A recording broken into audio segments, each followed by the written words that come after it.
Classroom amplification systems produce a uniform speech sound that can be adjusted to the teacher's voice. They can also be adjusted to be above background noises in the classroom.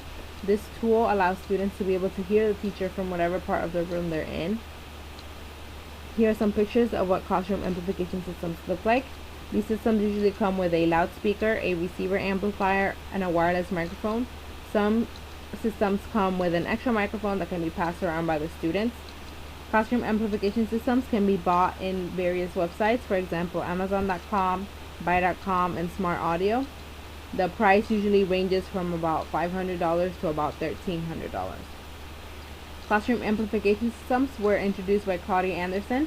She has two sons that have hearing difficulties, and they were having a hard time in school. She wanted to find a way to help them succeed, so she started Audio Enhancement, a company that produces and distributes classroom amplification systems. All students benefit from this technology, but it's most beneficial for students with hearing disabilities.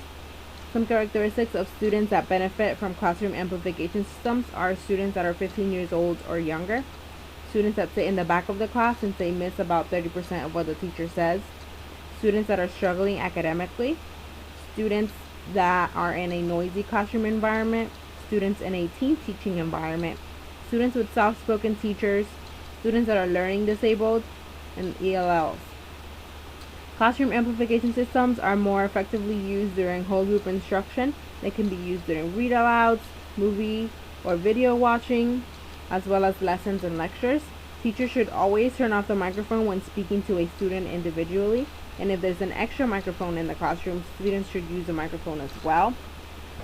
Classroom amplification systems can be used all day for whole group instruction, as well as morning meeting, watching videos, fun videos, as well as instructional videos. This form of technology would be considered a universal design, since the incorporation of the technology would benefit all students in their learning. Since classroom amplification systems are like having surround sound systems on a TV, they could also be used for creating a uniform speech sound around the home. Flexer did 2 studies to back up this technology. The first study was in 2002, a Utah research of an elementary classroom where 74% of students scored at least on level after classroom amplification systems were introduced. The second Flexer study was in 2005. This was an Ohio research where students in a first grade classroom where the technology was available showed an increase in participation, production, and staying on task. McCarty and Urey did a study in 2003. This was an urban Utah research where the scores of students that have classroom amplification systems in their classes were 10 to 15% higher than students that did not.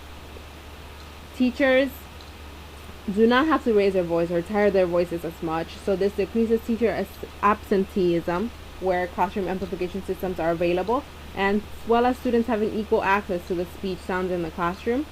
A disadvantage would be for some schools, the price of this technology would be too high.